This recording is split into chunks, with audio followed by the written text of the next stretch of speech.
조선의 26대 국왕 고종이 등극하였으나 조선은 임금만 바뀌었을 뿐 무엇 하나 달라진 것은 없는 상황이었습니다.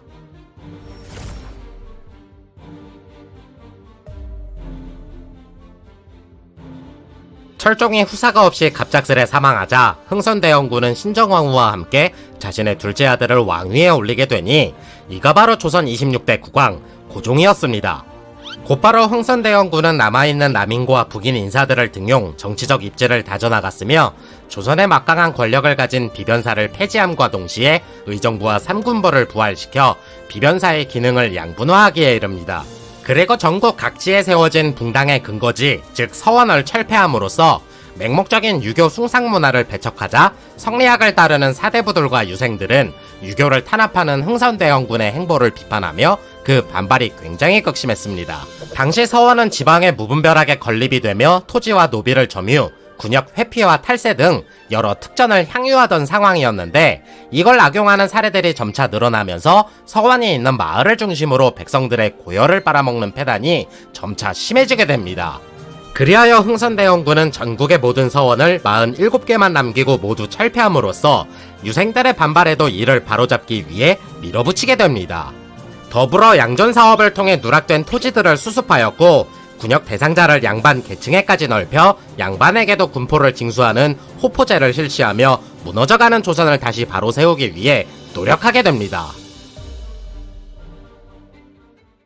기나긴 안동 김씨의 세도 정치로 인해 그간 조선의 왕들은 한 나라의 국왕이라고 보기에는 어려울 만큼 세도가의 입김에 휘둘리기만 하는 허울 좋은 허수아비에 지나지 않았습니다. 그리하여 흥선대원군은 무너진 왕실의 권위를 다시 일으켜 세우고자 경복궁을 중건할 계획을 세우게 되는데 이는 삼정의 문란으로 피폐해진 당시 조선의 국가재정상 쉽게 진행할 수 없는 일이었습니다. 그래서 흥선대원군은 재정 수입이 여의치 않으면서도 오로지 경복궁 중건에만 초점을 맞추어 화폐를 새로 찍어내려 하게 되니 다른 화폐의 100배 값어치가 있다는 뜻의 당백전을 만들게 됩니다. 그러나 아무리 화폐 경제가 이루어지고 있다고 해도 당시 조선은 실물 경제라 하여 물건을 주고받는 일들이 더 빈번하게 이루어졌었는데 여기에 당초 100배의 값어치가 있다는 당백전의 실제 가치는 주로 쓰이고 있던 상평통보의 대여섯 배 수준에 지나지 않았습니다. 이러니 시장 경제는 화폐의 대량 유통과 함께 인플레이션이 겹치며 갑작스럽게 경제가 폭망하기 시작했는데 백성들에게 이 당백전은 쓸모없는 화폐로 취급을 받게 됩니다. 이보게 최씨, 내가 당백전으로 물건 좀 살라고 하는디? 아니 당백전으로 세금 낸다고 신고여도 나라에서 취급을 안 해주는디 그거 받아서 어디에 쓴단 말이오? 프랑스와 미국이 강화도 근방을 침범하며 지속적으로 개화를 요구하였으나 조선 정부는 이에 응하지 않게 됩니다. 이러한 외세의 침입으로 인해 사회적 불안이 가중되며 혼란스러운 상황이 지속되자 민심이 많이 흔들리기 시작했는데 이때를 틈타 조선 내부에는 천주교와 동학을 믿는 사람들이 점차 늘어나기 시작했습니다. 1866년 러시아가 한반도 방면으로 남하해 함경도 부근에서 통상을 요구한다는 소식을 접하게 된 흥선대원군은 이를 견제하기 위해 프랑스와 손을 잡을 계획을 세우기 시작하였고 이 때문에 조선에 들어와 있는 프랑스 선교사들을 통해 프랑스와 협력할 생각을 갖게 됩니다. 하지만 당시 청나라와 영국, 프랑스 간의 제2차 아편전쟁이 일어나며 베이징이 함락되고 베이징 조약이 체결되었다는 소식은 조선에도 전해지며 큰 충격을 받게 됩니다. 그리고 이 전쟁의 여파로 인해 청나라는 천주교를 믿는 자들을 대대적으로 탄압하면서 보복에 나서기 시작하였고 조선은 프랑스와 협력이 뜻대로 이루어지지 않자 대대적으로 천주교를 탄압하기에 이르니 이게 바로 병인 박해입니다. 그리고 병인 박해를 구실로 프랑스 군대가 강화도를 침범하며 시작된 전투가 바로 병인 양요인 것입니다. 이후 프랑스 군대는 문수산성과 정족산성에서 조선군과 약 2달간 지속적인 전투를 벌이게 되는데 이렇다 할 성과를 내지 못하자 강화성과 외교장각을 약탈하여 청나라 근거지로 돌아가게 됩니다.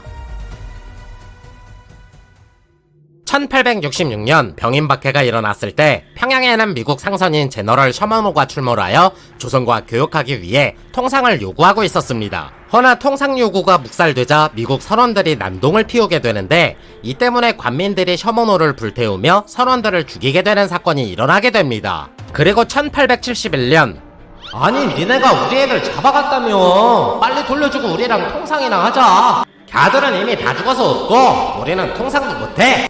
결국 미군은 무력을 사용해 초지진에 상륙하였으며 그곳에서 3일간 교전하다 광성보가 함락되면서 조선은 대패하게 되니 이게 바로 신미양요인 것입니다. 이후 통상교섭이 어려울 것으로 판단한 미국이 물러나며 전투는 싱겁게 마무리가 되었으나 조선은 관민이 합심하여 처절하게 항전, 끝끝내 미군을 물리쳤다며 자화자찬하게 됩니다. 그리고 흥선대원군은 병인양요와 신미양요를 거치면서 외세의 침입에 맞서 개화하지 않겠다며 전국 각지에 척화비를 세우는 쇄국정책을 실시하게 됩니다.